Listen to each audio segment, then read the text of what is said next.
This weekend, we've got Fabio. If I said it, I'd stand on it. Wardley versus Justice Easter Island Huni.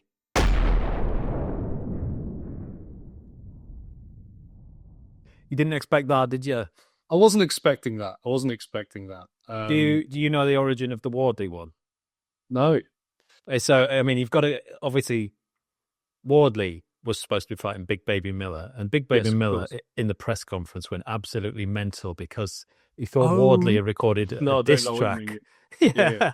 Which he didn't do. It's like, it was so awkward to watch that, wasn't it? And for a while, he was just sort of going, I don't know what he's talking about. I don't do any music. And then he sort of started going, if I said it, I'd stand on it. If I said it, I'd stand on it. I'm like, oh, it's not looking good, this. That was like a drunk trying to start a fight on you in a club for no reason, saying, no, you said something. It's like, I don't think I did.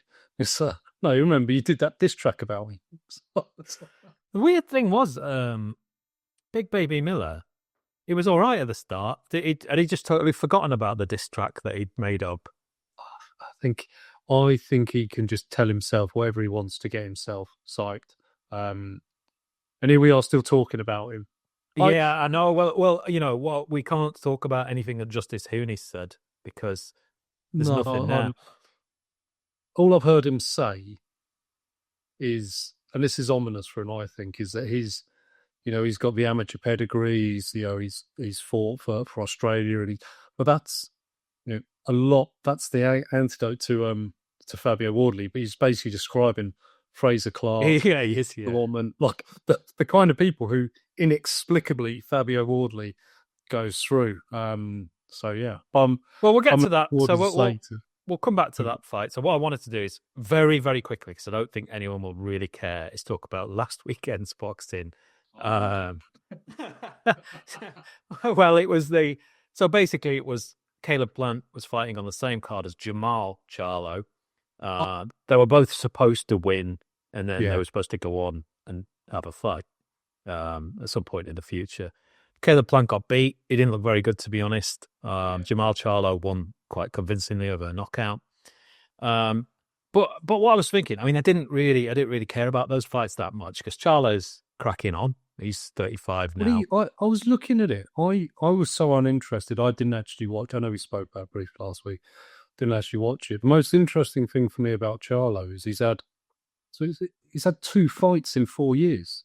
Yeah, it's wild, isn't it? So I think a lot of people were saying, because this is another instance of sticking 2 fighters on the same card that are supposed to fight each other coming up, and they keep getting destroyed. Works. Yeah, we're not learning. But you couldn't do it with Charlo because he hasn't fought in so long that you can't just go into the fight. He needed a fight. Caleb Plant's a weird fighter. I sort of want to like him, but I don't really like him. No. It's just not that exciting, is he? No, he's not. Well, the cards, so what I've read about it is the cards were maybe a bit unfair. Like he shouldn't really. I don't know whether he lost the fight. I've heard he had an injured hand. I've heard seen there's excuses and that. I don't know whether they're actually. Oh, he got beat. There's no doubt about that. He did get beat. Oh okay. Man, he was getting clubbed all over the shop. He really was. It was taking a lot to the head. Yeah. There's no. He did not win that fight. No, not a chance. Okay. All right. So is he done then? Because he's I mean, the weird thing is, 5, isn't it? I mean, this is the. I mean, 2 of them are to pretty good opposition, so you can sort of let him away with that a little bit. But 168 is rubbish at the moment. I don't think 168 is any good at all. No. And it's obviously to me, because I grew up around sort of Eubank Ben era boxing. That's when I first sort of started getting into it. It's a bit of a glamour division to me. Yeah. More so than middleweight as well. Like super middleweight was the one. Yeah. Super middleweight and heavyweight were always my 2 favorite weight classes. Who's in there then now? Well, you've got Jaime Munguia, who just got caught. Who just got caught. Another of Eddie Reynoso's fighters that's been popped. It's just when you messaged me that during the week, I was like, for fuck's sake, it's just. So you've got Canelo's sat on the belts, and I don't know why he's been allowed to sit on the belts for as long as he has. Yeah. William Skull, obviously, he just got beat by Canelo. Yeah. Belanga's in there. He got beat by Canelo. Okay, yeah. Caleb Plant just got beaten not only by Canelo, but he's been beaten again. So there's nothing going on in that division at all. No. I can see why. I can see why Benavidez left that division. I can see why he left it. No fights to be had. All right. Well, that's all I wanted to do on that one. To be honest, I mean, the other interesting thing about Jamal Charlo is, I know we were joking about how close their names are. When you see them side by side, Jamal Charlo and Jamel Charlo, I mean, the laziness of the parents is phenomenal there, isn't it? Just changing a letter. It's like, I bet they don't know which one's which. I bet Jamal and Jamel have been interchanged, like, 10 times the first 10 years of their life. Even saying the names and making them sound different is difficult, isn't it? Yeah. They might as well have called them both Jamal, and one had 2 L's at the end and one had 1. Like, it's just ridiculous. Well, although I did notice one has a question mark at the end of it. I did notice that one of them has got a middle name. Oh right, what's that? I can't remember what it was. Jamal. It's kind of weird having twins. We'll give them both more or less the same name, but only one of them gets a middle name. Bit odd, that. Yeah, that's got to be a bone of contention between them. So. Yeah, but I don't know which is better, having it or not having it. No.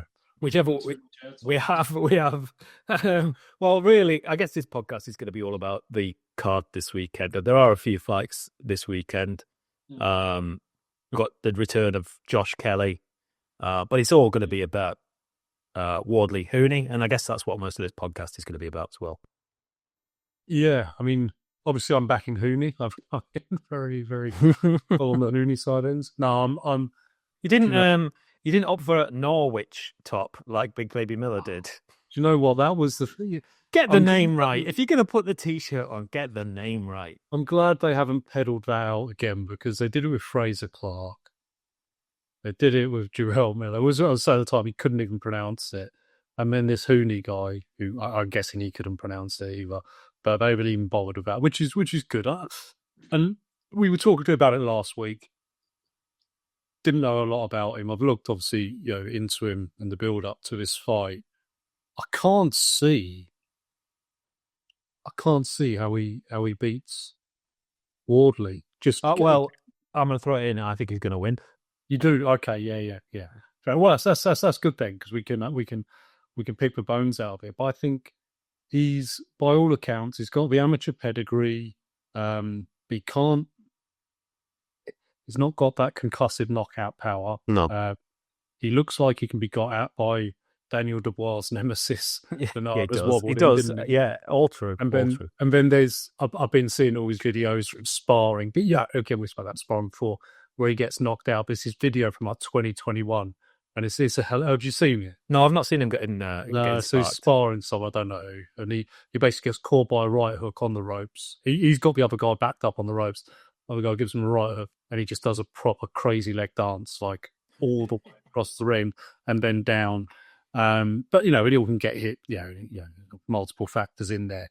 But I just think that, as well as the fact he seems to be counting on his amateur pedigree and his more classic schooling, if you like, classically trained, to be enough against Wardley, when the body of evidence is that that's not enough against Wardley. Now, I might be wrong, because Huni could be special, but Wardley's just, he seems to be able to deal with that. The Fraser Clark first fight, the Nathan Gore. I thought the only time I backed against him, like financially, was the Nathan Gorman fight, because I'd always pick the boxer over the puncher, the fighter. Yeah. He did from in 3-4 rounds, something quite early, even though Gorman looked good early on. So I don't know. And I think once he gets caught, he gets angry. Yeah. I hear you. And I was there. I was totally with you. Yeah. I thought Wardley is going to absolutely batter him. I thought it could even be quite quick. But I've since sort of gone back and had another look at Huni, and I've had another look at Wardley. And the reasons why I think Huni will win is, firstly, I think he's about 5 times faster than Fraser Clark. His hands are quick. He looks very quick. He seems to be quite sort of rangy, so he's got quite a bit of range. Looks like he ducks in and out. Wardley's KO of Clark had his back to he had his back to him, and he turned into the punch that really caused most of the damage. Obviously, it wasn't the one that the one that gave him a stroke, sent him like that. Yeah. Now, but I think the punch before that, he kind of got turned around onto the ropes, and the ref looked like he was going to sort of say he's got his back to you. He did, but he didn't actually do anything. And then Wardley caught him, and then he caught him, and then he caught him with that absolute demolishing one. But I think that would have sort of weakened him. He's already caught him with a big one before that. But I think just the fact that there's a little bit of something weird happened in that KO there. And I think the same when Wardley caught Adelaide. There was a little bit of fortune in that shot. It looked like it was sort of on a break kind of thing. So I think take that out. I think Justice Huni's been in. I was going to say he hadn't been in with better opposition than what Wardley has, but I think he has, because I think Kevin Lorena is better than Fraser Clark. Yeah, but who else has he had on that? Yeah, record? there's no one else. But I think Wardley's not got the greatest of names on there. I mean, Fraser Clark's his best name. Nathan Fraser Gorman. Clark is, but I think there's good names on there. Like if you took his names and you put that on a Toma, you wouldn't be holding a Toma back to like Adelaide, Gorman, even Eric Molina. If you remember, for Joshua and Wilder. So that was the fight for me when, again, obviously, I wanted Wardley to do well because he's a heavyweight from Ipswich. I was excited about that. But I thought he'd kind of have his level because he is this white-collar boxer. And when he did for Molina, because Molina rocked him as well. I think he had him on the ropes early on. I thought, okay. And then he came back and he did it. I mean, he just keeps on doing it and keeps on doing it. Yeah. The other thing that you mentioned is when he gets hit, he goes a bit nuts, does Wardley. But I don't know if he's going to get hit that badly by Huni. I kind of think it might be just a sort of a real pro job. Admittedly, I won't be surprised if Wardley sparks him out. And I wouldn't even be surprised if Wardley sparks him out if it's something like in the first round. I would not be that surprised. Yeah, I've got a feeling he will. But I think, on balance, I think Huni's going to just outpoint him. I think he's just a better boxer. I just think he's just a better boxer, but not just a better boxer, because I think Fraser Clark was a better boxer. I think he's another notch up from Fraser Clark. I think all those names I've just mentioned on his record are better boxers. Yeah, genuinely, I'm not. No, I agree. But from what I've seen of Huni, and admittedly it's against sort of second-rate opposition, he's very, very quick. He looks like he throws good combos, very quick. I mean, if his head is the Easter Island statue, so if his chin is half as good as what his face looks like it should be. Well, and this is the question, Mark. If again, because Lorena, right? All I know really about him is obviously the Dubois fight and this fight. I haven't watched his other fights. Yeah. I don't think he's like this big knockout artist, is he? He's not, but he came up, didn't he, from cruiserweight? So he's of course he did. Yes. He's not going to be carrying a massive punch. Cruiserweights don't usually come up with a huge punch, but I think he's got an all right punch considering he's fighting a heavyweight now. I mean, nobody's decked Dubois as many times as Lorena has. Unreal, wasn't it? I can't back against Wardley. Obviously, I struggle. Who's the favourite? Wardley. I don't think. I think this might be a case of the bookies doing the odds based on. There's a lot of British money. There's a lot of British money. You know, the odds don't necessarily dictate who the bookies think are going to win. It's how much are they going to lose. It's often a factor as well.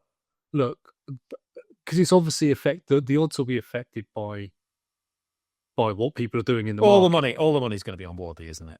And 50% of that will be from Ipswich. Yeah, true. No, it will be. Yeah. So it's going to be, and people do obviously people do care about this back in Ipswich, which I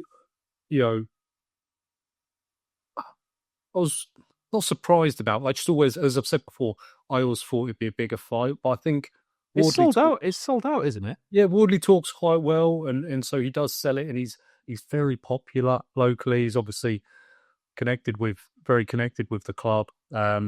So I expect him to do a number, and then it kind of opens up for him. I don't think he'll ever get to a world title, but I'd love him to. Obviously, I'd love him to because no one's done it the way he's done it. No one. Yeah, Ever. yeah, true. Yeah, go true. That white collar route.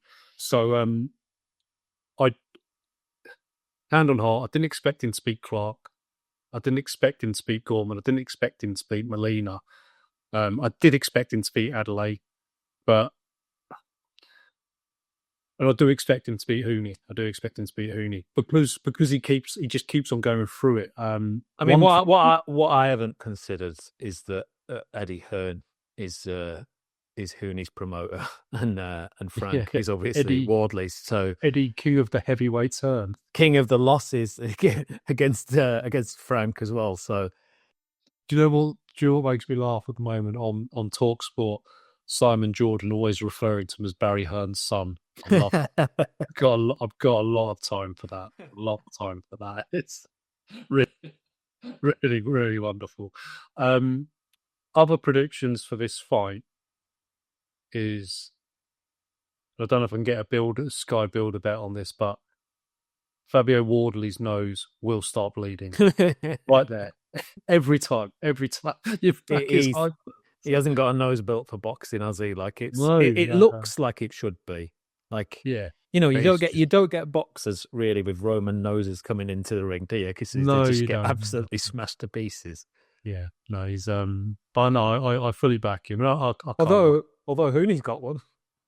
Yeah, yes, hasn't he? Yeah. Well, until Saturday night. Yeah, he's got one. Yeah, he'll have a full-on Steve Bruce. Yeah, he'll be gone. It's interesting what happens afterwards, though, because I think there's talk. Obviously, you've got Usyk, Dubois coming up. Some belts are going to get vacated. This is this WBA, WBO interim? It's something like that. It's some bollocks, some nonsense. Something like that. But I think basically, it's leading to some belts being vacated and potentially Joseph Parker versus the winner of this having a shot at something. Has that Parker not said he wants Chisora now? I'm sure that came out like yesterday. But I think, you know what? I was thinking when I read that, I'm sure it's true. Like, I'll double check it. But you know, when they say boxers have they've had a lot of wars, you know, and you know they're maybe not in the best condition because they've had too many rounds or too many hard fights. I reckon boxers should avoid certain fighters. And Chisora is one that you should avoid at all costs, right? Absolutely. There's not a lot in it, right, for you. You don't win. You don't gain a lot by beating a Derek Chisora. Especially if this is going to be Chisora's last fight, which it would be as well, right? And he always throws bombs, and he's hard to get out of there. So he throws bombs, and he's the kind of man who is like, you know, like Lieutenant Dan in Forrest Gump, who wants to die in the field. I'm convinced Chisora's like, right, I'm going out on my shield, literally in the ring. Was he always nuts, Chisora? Has he always been nuts? Like, because obviously, you know, when they as long as I interview can him, remember. because when they interview him now at fights, he talks utter nonsense, just complete trash. I think he's really leaned into his lunacy, but like it's become his brand. But I think he's playing up to what he always was. Yeah, because you know they go on about like fighters. Oh, you don't want to take too many head punches, and you don't want to take too much damage, and stuff like that. And they sometimes, they wheel out Joe Joyce as an example, but I think he might just be a bit dopey. And they also wheel out Chisora a bit and say like his speech pattern has slowed down and stuff. But you think he might be playing up to it? Because I'm not sure what boxers now. No, I think he's always been like that, and now he's like, yeah, that works. So maybe he plays up to a bit. Yeah, because like what modern boxers have we got where they've taken a lot of hits to the head, where their sort of mental capacity is? I can't think of any. Where they're completely gone. Where they're just like mental capacity is diminished from, you know, years of batterings. I don't know who there is. I can't think of one. Yeah. Not one more so than Chisora. Let's put it that way. Yeah. But But like, but I what? think. So my point was, Sorry, yeah. pick your fights. Like, Don't if you pick want to Chisora. extend your career, don't go in with the likes of Chisora. When you know he has, it's not like he's fighting for anything other than his last fight. So he's never a fighter to leave anything out there. But in that fight of all fights, God, no, avoid that. Maybe, do you know what I'd love to see? Because we haven't chatted about, well, we're going to chat about it on the undercard, Dillian Whyte. Dillian Whyte versus TBC. Well, do you know what I love about this? Wednesday. I mean, we're recording this. It's Wednesday. He's fighting on Saturday. So they're obviously not using Dillian Whyte to sell tickets. I think they know already. I think, because if it's sold out already, I think this is like the Glastonbury secret slot, so they know. So, like, but I'm not familiar with the Glastonbury secret slot. But is it usually someone good? It can be and not, but it can be. So last time I think it was Libertines and Foo Fighters, but they'll basically just put. So this year's Glastonbury, there's someone called Patchwork on the not real band on the pyramid stage at some point. But there'd always be like a TBC or just a slot where it's just empty. Mm-hmm. So that's what I'm hoping is going to happen. Like Dillian Whyte will come out and maybe, I don't know, he's fighting the Smiths or something like that. So, or, but who's it like? It's got to be a garbage fight. It's Wednesday. It has to be a garbage fight. Because if you heard Wardley when he was talking about, I think it might have been at the press conference, they were like, why Justice Huni? And he kind of admitted there ain't no one else. Everyone's got fights. Everyone's got stuff to do. It was really short notice. Nobody. This is the other thing about Huni, and this might be completely unfair, but if you're that good, you shouldn't be able to take a fight like this at 4 or 5 weeks' notice. Yeah. So that's kind of. But then that's a confidence thing. I think that's just a maybe I might be dealing with that. That's not like that's not like an Andy Ruiz fighting Joshua, where it might have worked out, but it was a fat lad, wasn't he? Yeah. He is, by the way, the worst of all modern heavyweights. Is Andy Ruiz? He's the absolute worst. And the thing is, right? He sparked Joshua out. He's not a big puncher. He isn't a big puncher at all. So weird. Andy Ruiz. It's so weird because, like, people were like, "Oh, he's got fast hands and he hits hard." Who's he knocked out? No. Well, he had an absolute stinker of a fight against when Joseph Parker won the world title. SWB, wasn't it, Ruiz? Yeah. And it was just, I can't even remember. Was that on the same? Some people thought Ruiz won that fight. I think it was pretty tight, messy fight. It was a real. Parker used to be in messy fights. He was horrible to watch. Was Parker? Yeah, really horrible. I've got a feeling. I don't know if it was that one. I feel like that was on either the weekend after or the day after Joshua Klitschko. Oh, okay. You've got heavyweight title fights and then you got heavyweight title fights. Oh, shit. And then Parker was on the scene in the UK not long after that. But yeah, no. Dillian might be interested to see who he's in against. Well, who do you think it's going to be? The Smiths. Yeah, that's it. What? Mondo and Beefy? No. Morrissey, Johnny Marr. They're coming out. They come back together. No, yeah, Mondo Lear. Two of them. Not Lear. He's done. We're agreed on that. It'll be someone we've never heard of. All right. It's got to be. Yeah, it's. I just can't think who could they chuck in? Who doesn't care? Who doesn't care? Because even Dave Allen at the moment is talking about fighting Wilder. Have you heard this? Yeah. I really like that. I like that. I like that he thinks, yeah, I've got. And you know what?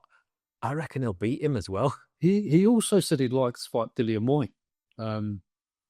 He obviously is not going to get out for that. That's not going to happen. It won't be a name like that. Imagine if it was Moses Atoma. They said they were going to announce on Saturday who Moses Atoma's next fight is. Is this a big reveal that's waiting to happen? They're not just going to say who it is. They're going to say it's tonight.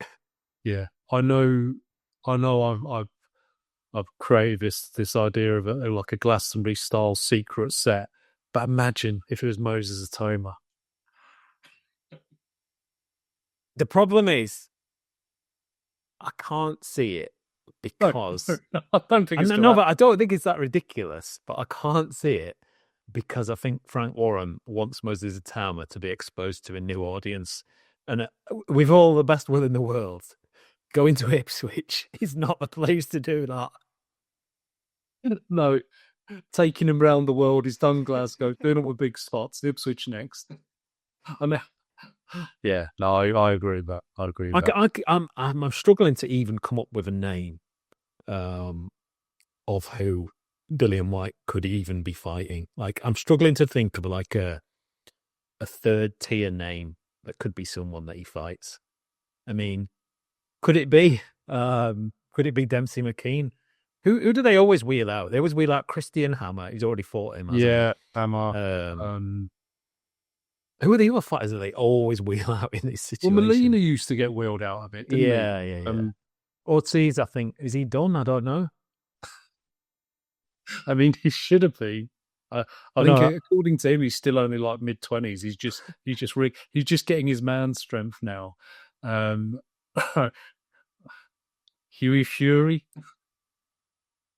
I don't know what is going on with Hughie Fury. I don't know what is going on. Like, he's fought recently, hasn't he? I think So. I think he was. Well, maybe. I think he was on like one of those Channel 5 cards of Asselman. He's got the most stop-start career going as Hughie Fury. No. I don't know whether he carries injuries or something like that. He's a boxer I want to like, but I think he's sort of. He could be the sort of the all right Fury. Yeah. You know, he's got the potential because obviously that's never going to be Tommy Fury. Tyson Fury's sort of he had that moment, but it's long gone now. It's in the rearview mirror. It could be the people's Fury. There's Roman Fury, but then there's another one as well. Another cousin who's just coming through. Mate, I'm just going to trained by. Sorry, mate, you froze for a bit then, so I just thought we'd. Oh, you did too. Yeah. Oh, okay. Where were we? You were just start with. There's another Fury, I think. Oh yeah, there's another Fury who's coming through as well. He's being trained by Peter Fury. I think it's another one of the nephews. It's not from Big John. We're never going to get rid of him. We're never getting rid of the Furies. No. It's a legacy. Nor should we. Let's keep them coming. But yeah, I don't know. Dillian Whyte's just there to get his eye and knock someone out. It's a name I want to watch it on the undercard because it's Dillian Whyte. There you go. Yeah, I kind of want to watch it in like not in a it's going to be good because it's Dillian Whyte because he's cracking. What is he? 37 now. He's cracking on his White. Speaking of which, actually, we haven't got this down to talk about, but supposedly Supposedly AJ is about to sign a 2-fight deal. I thought he already had with the Saudis. Well, there was talk of a 3-fight deal about 1 week ago, and then the last thing I heard is there's a 2-fight deal. I don't know if it's been signed or not.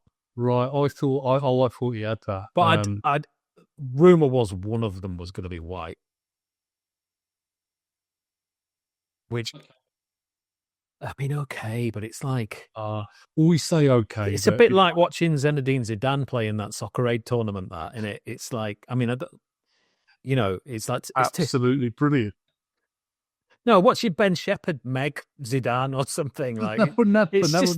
It's just not what you want to see. Yeah. Yeah, but just watching Zidane at any time is wonderful. Because I think where is White? Right, where is he? He's in Ipswich. He's in Ipswich looking for a scrap. Yeah. He's offering people out. But he's at the moment, as far as we know, he's not very good at all. Like he's got nothing there to show that he's any good. Like I'd put Otto Walling to beat him right now. Yeah, well, and AJ obviously demolished Walling quite easily. Do you know what? sorry, I'm just thinking about it. We've missed the most obvious person to fight Dillian Whyte.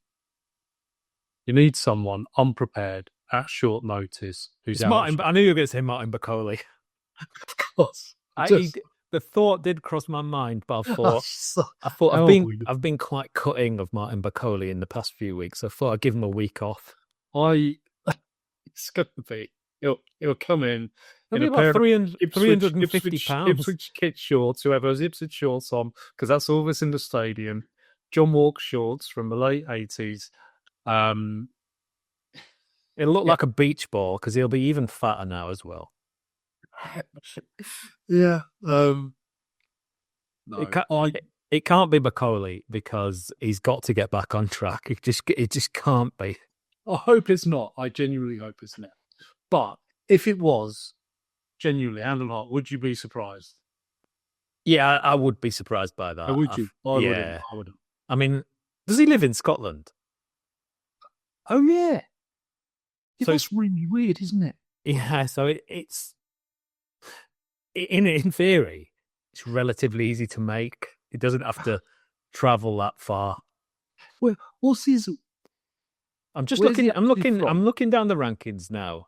So, he's Congo, isn't he? He's the Congo. Yeah, he's one of those Scotland. Congo by way of Scotland. Yeah. So I'm just looking at a quick rankings thing, and I never can be sure on these rankings, but Jagba 8, Zhang 9, Bacoli 10. This is just I don't know what it is. Wardley, Chisora, Michael Hunter. Doubt it'll be Michael Hunter. No. Frank Sanchez, it does need a fight, to be honest, because he's not fought since he got beat by Caballel. It's Itama, Huni, Joe Joyce, Jared Anderson. Can't see it being an American. Pulev's just signed up to fight. Gassiev, Richard Torres. I just can't see it being it can't be a Coley. I can't see anyone. Not a Coley. Do you know what? If it was, that's the only way to make a Dillian Whyte fight completely shit. Well, not the only way, but the main way. Just put Lawrence Coley in to give him a cuddle for 12 rounds. Yeah, I can't see anyone in that top 30 list that looks like it could happen.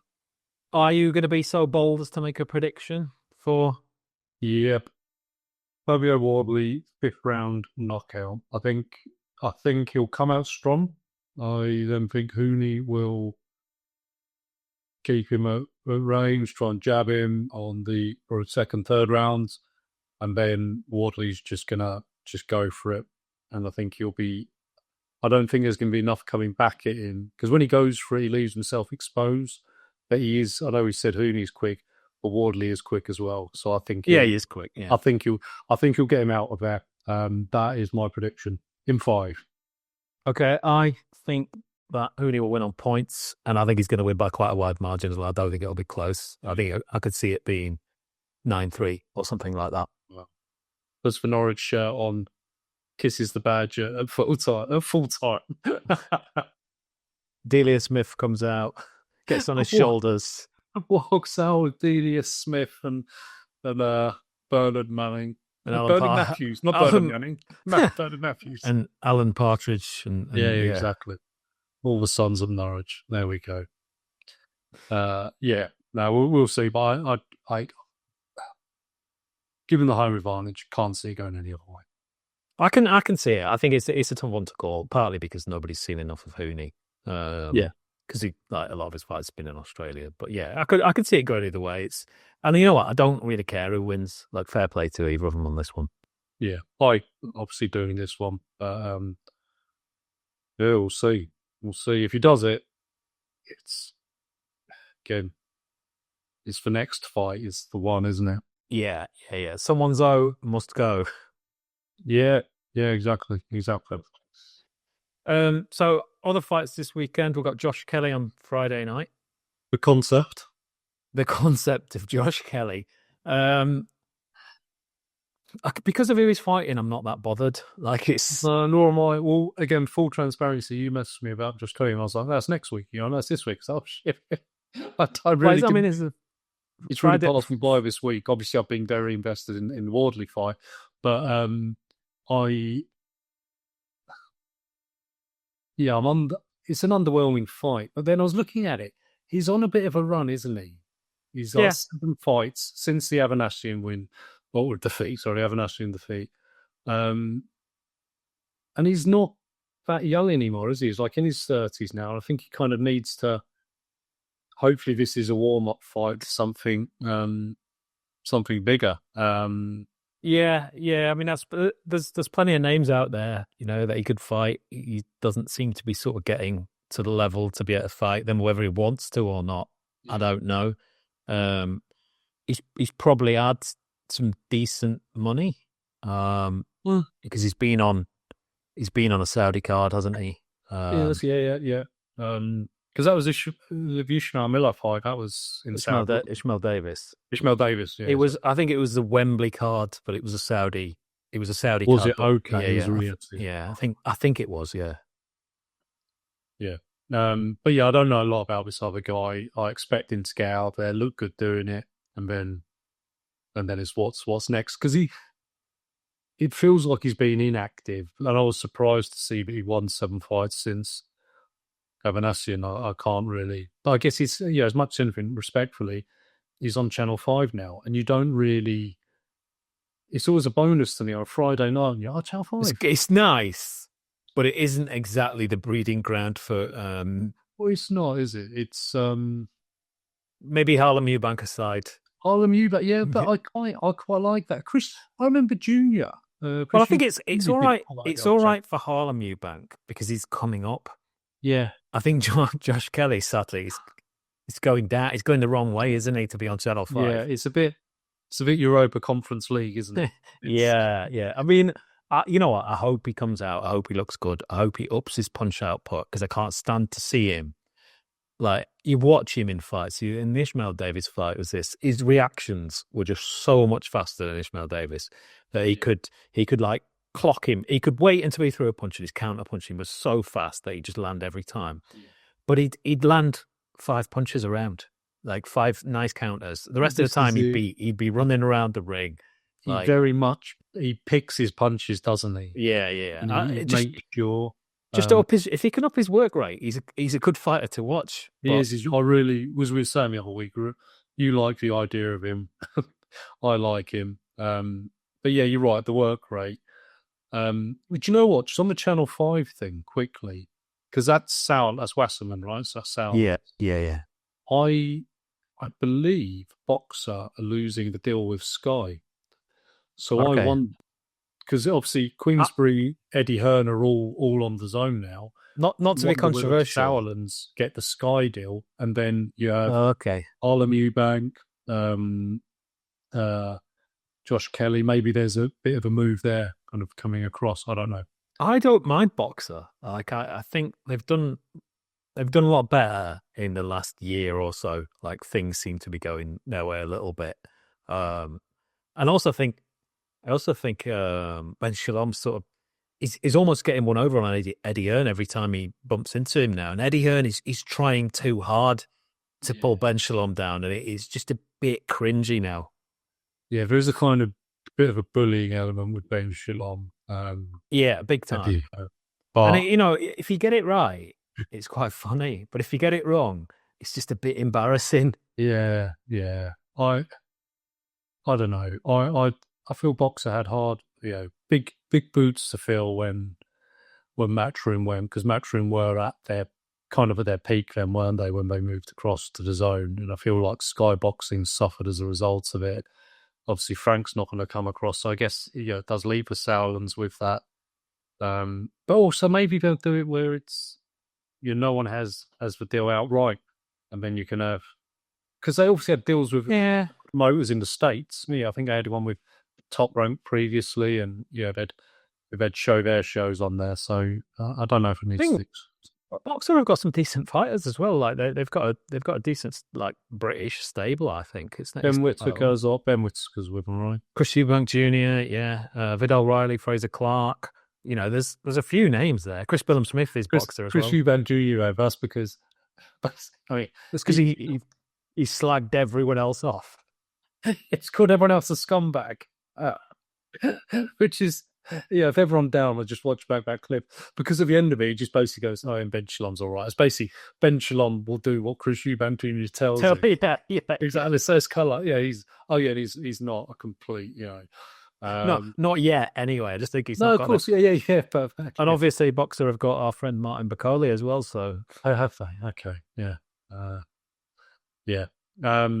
But no, I'll watch that, and we'll see. Again, we expect him to look good doing it, and it's again, it's what next. In fact, he's in the same weight division as one of Pacharlo's, isn't it? well, Jamal Charlo's super middleweight. Jamal Charlo is a couple of weight divisions below that because he moved up, didn't he, to fight Canelo? Yeah, and what's his name? Costa Zoo's son as well is in that as well. Oh, Tim Zoo, yeah. Yeah. So yeah, also I want him to go on. I feel like he should have. I'd like him to go on. I'd like him to go on. He's a good fighter. I think. He should be doing better. He's and very. It does sound like a complete wanker, but he's very marketable as well, isn't he? Yeah. You should be able to sell him. So yeah. And then we've got another fight on Sunday, haven't we? We've got Jail Pataya out. Yeah, who's he's fighting? Who's he against? It's Squio. Okay. I've never ever heard of him in my life. Well, I know because if he wins this, it sets up a unification fight, right, with Ramirez. So I think that's the talk, isn't it? So, and I always instantly think of this, right? If you're a cruiserweight, you unify. I'm assuming Noctea's going to go up. I'm assuming he'll just go up and go into heavyweight and follow that. Yeah, I suppose. I mean, he's not massive, is he? He's not small when he can. No, but there's I don't know. Like, I suppose maybe the era of the giant heavyweights. I don't know. Though, look at Moses Atama is 250 pounds, which is the same weight as Anthony Joshua. Okay, yeah. I think is Joshua. What is he? Is he 6'4", 6'6"? Yeah, I think Opata is 6'2". Right. Okay. He feels like he'll have to do that period that U6 done, where you really start packing the pounds on. Yeah, he'll fight. He won't fight Chisora because Chisora will be gone. There you go. After his fight with Parker. Yeah, maybe he'll do a Dave Allen, someone like that. They create the new gateway, the new Chisora. He'll fight Dave Allen. Do you think? Because obviously, we're talking about this weekend, and we've got a decent fight in Wardley Huni. We've got Dillian Whyte fighting probably a bomb. We've got Josh Kelly, probably going to win against someone we don't know much about. We've got Opataya probably going to win going in against someone that we don't know about. Is this like the sort of post-Saudi landscape now where, we're used to those cards where it was like, oh man, look at these fights that are on here. And, this is an all right weekend of boxing, but it's not great, is it? Well, do you know what? It's not. But if you gave me 3 weekends, 3 Saturdays, and I could say, well, I'm watching Fabio Wardley this Saturday, I'm watching Josh Kelly next Saturday, and I'm watching Okato next Saturday, I'll be happy with that. But you're not. You're not. So you're not getting that. You're going to get that this weekend. So are you happy? No. And then Mrs. Terry. Nor's Mrs. Yeah. And then next weekend, what are you getting? I thought I was getting Josh Kelly, but you've ruined that by telling me that's this Friday. So I don't even know. Oh no, this was when we started getting into the one of the Pfizer's fighting, wasn't it? Galal or yeah. So I don't know. Yeah, nothing. Absolutely nothing. I mean, this podcast has mainly been about who's Dillian Whyte going to be fighting on Saturday, and by the time it comes out, I'm assuming it's going to be known. Yeah. Well, unless Frank's waiting for the big Saturday, Moses Atama's wouldn't it be so good? Wouldn't it be so good if they just said it is Atama Whyte? That would be fuck. I tell you what, put move Wardley down one, Oh, because you that wouldn't is know, but yeah, that is the main event there. it can't outshine that. That would be ridiculous. It would be, do you know what would be wonderful? If they did it in the way that Senior was revealed at the Ben Eubank fight, where he just comes out of a lift, but it just goes, he's just walking out. It'd be great. Oh, in that comb with a little sheriff badge, assistant to the deputy sheriff. That'd be really good. Because it is White's fight is a co-main. It's called a co-main. Like it's is it? Yeah. All right, maybe. Well, not maybe. Well, obviously, it won't be a title. There must be phones must be going nuts behind the scenes right now, where they're trying to get hold of someone like to just please fight Dillian Whyte. Yeah.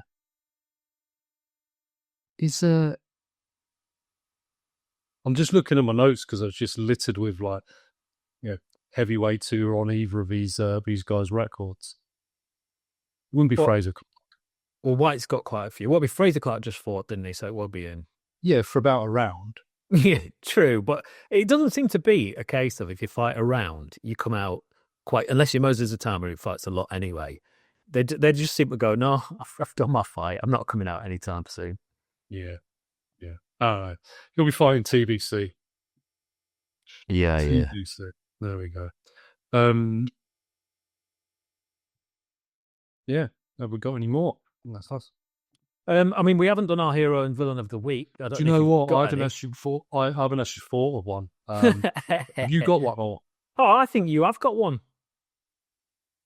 And it could be either hero or villain. And it's got to be Teofimo Lopez, hasn't it? Oh, God, sorry. Yes, of course.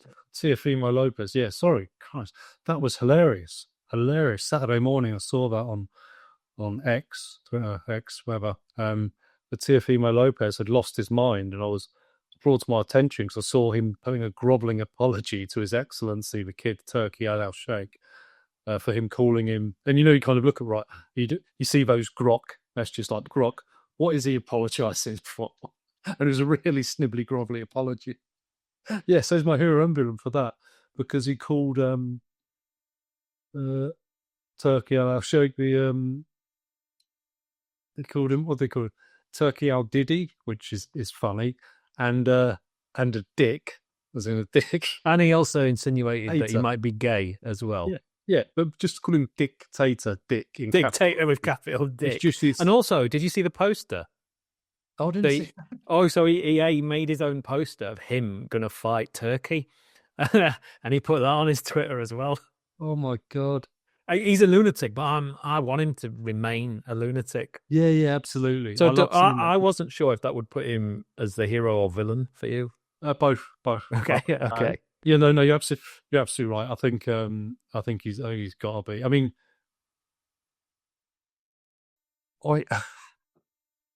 the other thing that caught my eye, which was Tyson Fury pushing one of his kids in a shopping trolley.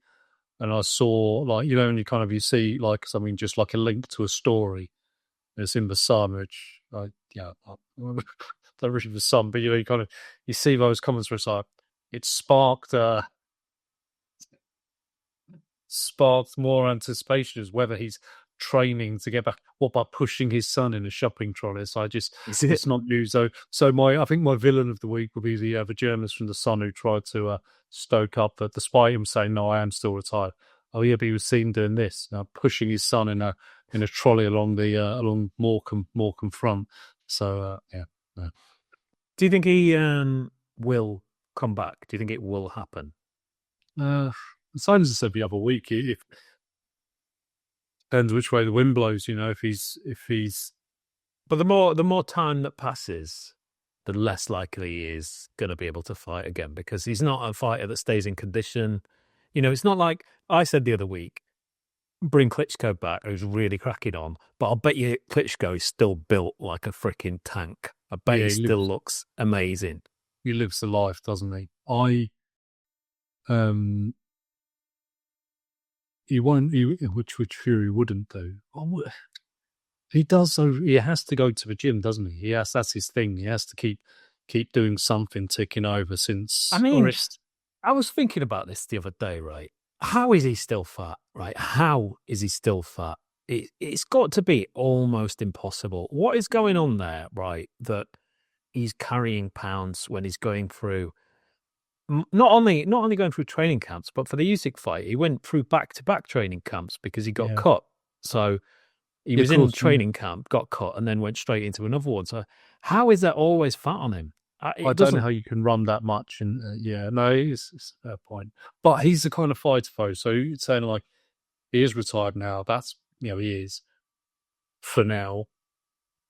If he got to 50 and said he was coming back, I wouldn't be surprised. Yeah, true. Fight against Tommy and Molly May's son. I'm joking.